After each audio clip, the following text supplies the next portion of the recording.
Welcome to the Science of Clock Change, a video series by Save Standard Time to explain how clock time affects our lives.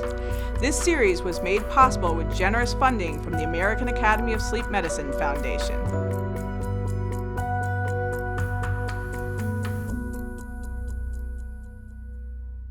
Hello, I'm Dr. Karen Johnson, and I'm a professor of neurology and a sleep medicine specialist. In this video, we will discuss the impact of daylight savings time on school and work. One of the main problems with daylight saving time is that clocks are shifted so that most people have to get up for work and school before their body and mind are ready. This is particularly a problem for teenagers and young adults whose body clocks run later, and for people with early start times.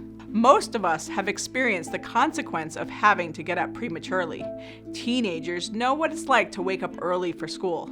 Teachers know what it's like to try to teach sleepy kids for the first hours of the day, and adults know what it's like to have to stay awake and focus during an early morning meeting.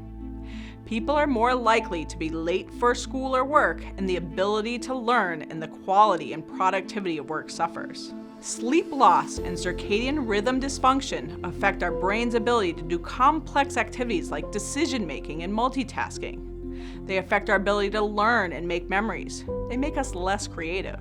Unfortunately, we can't just sleep off the effects of daylight saving time by sleeping in late on weekends.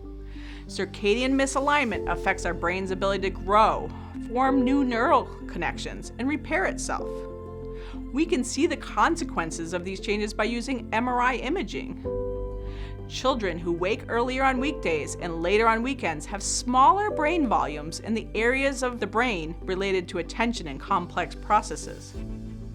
Sleep is important for clearing toxins from our brain, and interrupting this could lead to neurodegenerative disorders like Alzheimer's disease. All of these effects impact our success at school and work, and they have real long-term consequences. By choosing permanent standard time, we can give the most people the best chance to succeed. One study compared students' test scores during seasonal daylight saving time versus permanent standard time over a 10-year period in Indiana. Those who were chronically exposed to misalignment from daylight saving time had 16 points lower average standardized exam scores than those who remained on permanent standard time. But this effect wasn't felt evenly. Students from the highest income families had 8-point lower average scores, while those from middle income families had 23-point lower scores, and students from the lowest income families had 49-point lower scores. Another study out of Norway found that the earlier teenagers had to wake up on weekdays compared to weekends, which we call social jet lag, the more negatively impacted their grade point average. Additionally, the drop in GPA was larger in females than males. Data evaluating 3 million people in developing countries also found that children from lower income families were less likely to complete primary and middle school if they were exposed to later sunrises and sunsets, like what we'd experience on permanent daylight saving time. Over the course of a child's education, the later sun times were associated with an average of 9 months less schooling. Public policies that improve sleep durations and alignment, even by small amounts, could improve academic performance. I've asked Dr. Kin Ewan, a sleep medicine specialist at University of California, San Francisco, and Stanford University. What can we learn from Start School Later? It's a great question, because I think that, as you said, even 1 hour's time change can alter how students receive information, decrease daytime sleepiness, help them concentrate better, help them have better mood.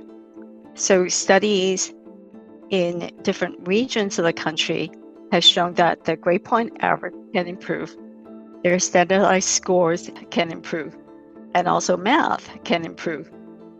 The other aspect that we know is that of the schools that have moved their school start time earlier, for either economic reasons or for other reasons, they have higher dropout rate or suspensions. More students were tardy or absent, and graduation rates also dropped. So those changes are not very conducive to putting bodies in school, helping them graduate. These effects on education and the long-term impacts on sleep and circadian rhythms have consequences on the workforce. Lower standardized exam scores are correlated with lower earnings. Later sunrises and sunsets are associated with 4.4 million days of lost productivity of work, costing over $600 million annually in the United States. Wages tend to be 3% lower on the western edges of the time zones where sunrises and sunsets are later. Sleep and circadian disorders also increase workplace injuries and medical errors, and business executives make poor decisions. So why do some people argue that daylight savings time is good for the economy? It is likely that certain businesses, like the golf industry and convenience stores and Main Street and box retail, benefit from people sleeping less and being out later at night. However, these benefits would be at the expense of productivity and safety of the overall workforce. In this video, we discussed how daylight saving time tricks us into getting up early for work or school, which especially impacts morning alertness, but it also impacts our brain function and development and ability to learn and remember. This leads to lower academic performance and graduation rates that disproportionately affect the lower income families. Daylight saving time also impacts work productivity, increases workplace errors, and worsens workplace safety.